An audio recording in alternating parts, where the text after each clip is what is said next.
ఈరోజు మనం క్రిస్పీగా గారెలు ఎలా స్మూత్గా వేసుకోవాలో, పిండి ఎలా రుబ్బుకుంటే గారెలు క్రిస్పీగా వస్తాయో చూద్దాం. దాని ప్రాసెస్ ఏంటో చూద్దామా? ఇవి చూసారా ఎంత క్రిస్పీగా ఉన్నాయో? చాలా క్రిస్పీగా ఉంటాయండి, చాలా టేస్టీగా ఉంటాయి. ఒక బౌల్ తీసుకొని ఒక గ్లాస్ మినపప్పు వేసుకొని దాంట్లో వాటర్ పోసి పప్పునైతే 1-2 సార్లు కడుక్కోవాలండి. కడుక్కుని నానబెట్టుకోవాలి.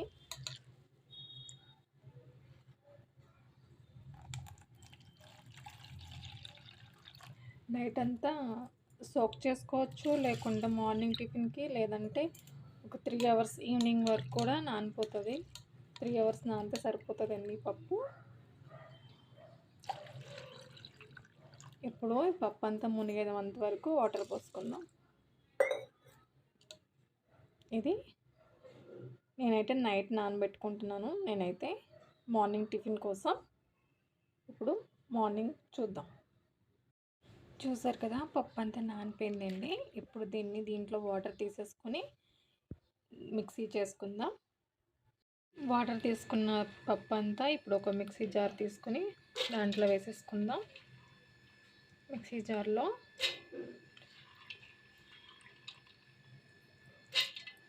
అలాగే దీంట్లో కాస్త అల్లం ముక్క, ఒక 3 పచ్చిమిరపకాయలు వేసుకుంటున్నాను ముక్కలతో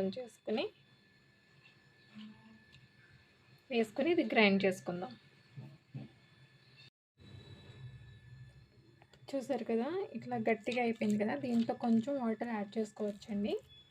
వాటర్ వేసుకొని మెత్తగా, చాలా మెత్తగా పేస్ట్లా చేసుకోవాలి. సగం మెరిగింది. దీంట్లోనే దీని టేస్ట్ తగ్గట్టు ఉప్పు వేసుకుంటున్నాను. వేసుకొని ఇంకొంచెం మెత్తగా అవ్వాలండి. వాటర్ ఎక్కువ వేయాలి కానీ ఎక్కువ వేసేయకూడదు. జస్ట్ 1 స్పూన్ అట్లా చిలకరిస్తూ ఉండాలి పిండి మెత్తగా మెదగడం కోసం. చూడండి ఎంత మెత్తగా అయిపోయిందో. ఇలా మెత్తగా ఉంటే గారెలు చాలా స్మూత్గా వస్తాయన్నమాట. మెత్తగా అయిన పిండి అంతా నేను బౌల్లో తీసేసుకుంటున్నాను. ఇప్పుడు బాండి పెట్టి దాంట్లోకి డీప్ ఫ్రైకి సరిపడంత ఆయిల్ వేసుకోవాలి.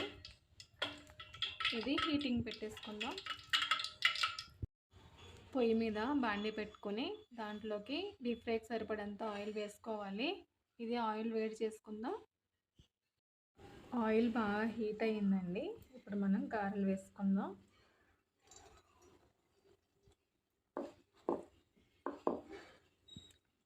వాటర్లో హ్యాండ్ డిప్ చేసుకొని ఇట్లా చెయ్యి మీద పిండి తీసుకొని ఇట్లా పెట్టుకొని వేసేసుకుందాం.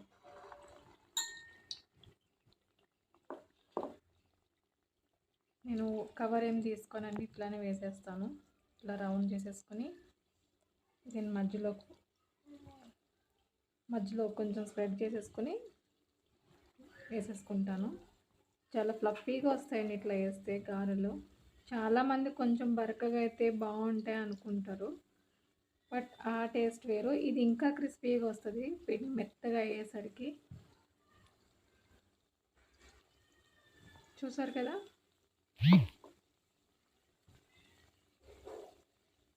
చూసారా పైకి లేస్తేనే ఎంత క్రిస్పీగా ఉన్నాయో. ఆయిల్ నుంచి పైకి రాగానే పైన క్రిస్పీనెస్ కనిపిస్తుంది కదా, ఉబ్బినట్టు.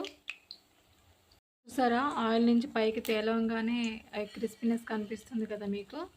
చూడండి, ఫ్రై అయిపోయి తీసేసుకుంటున్నా. తర్వాత నేనైతే ఫస్ట్ ఈ గారెల్ని దేవుడికి పెట్టేసుకున్నానండి. పెట్టుకున్న తర్వాత నేను సర్వ్ చేసుకుంటాను.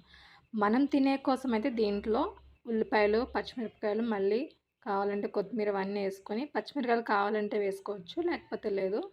కొత్తిమీర అవన్నీ వేసుకొని మళ్ళీ మన కోసం గారెలు వేసుకోవాలి. నేను అవి కూడా చూపిస్తాను. దేవుడికి నైవేద్యానికి వేసిన తర్వాత మిగిలిన పిండి ఇది. దీంట్లో నేను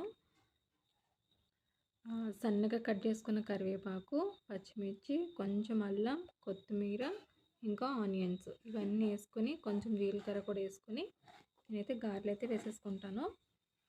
ఇవి ఇంట్లో తినడానికి మాట. ఫస్ట్ దేవుడు పెట్టినప్పుడు ఆనియన్స్ వేయకూడదు కదండి, అందుకని వేయలేదు నేను. ఇప్పుడు ఆనియన్స్ వేసి గారెలు వేస్తాను. కొంచెం జీలకర్ర కూడా వేసుకొని మొత్తం అంతా మంచిగా మిక్స్ చేసేసుకుందాం. మొత్తం గారెలు చాలా క్రిస్పీగా ఉంటాయండి, ఒకసారి ట్రై చేయండి. పిండి చూసారా ఇది ఆయిల్ పెట్టుకున్న, ఆయిల్ హీట్ అయ్యింది. ఇంకా పిండి మనం కలిపి పెట్టుకున్న పిండి, ఇంకా పక్కన వాటర్. ఫస్ట్ అయితే చెయ్యి ఇట్లా తడుపుకొని పిండి ఇట్లా తీసుకొని కొంచెం మన సైజుని బట్టి మనం పెద్ద వేస్తే పెద్దవి ఇట్లా రౌండ్ చేసేసుకోవాలి. దీన్ని ఇట్లా ఫ్లాట్ చేసేసి మధ్యలో హోల్ పెట్టుకొని మనం వేడి నూనెలో వేసేసుకోవాలి. చూసారు కదా, ఇలా 1 బై 1 వేసుకోవాలి.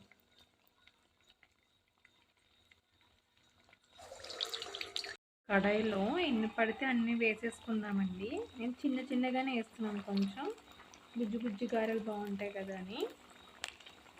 చూసారా, అయిపోయింది, కడాయి నిండిపోయింది.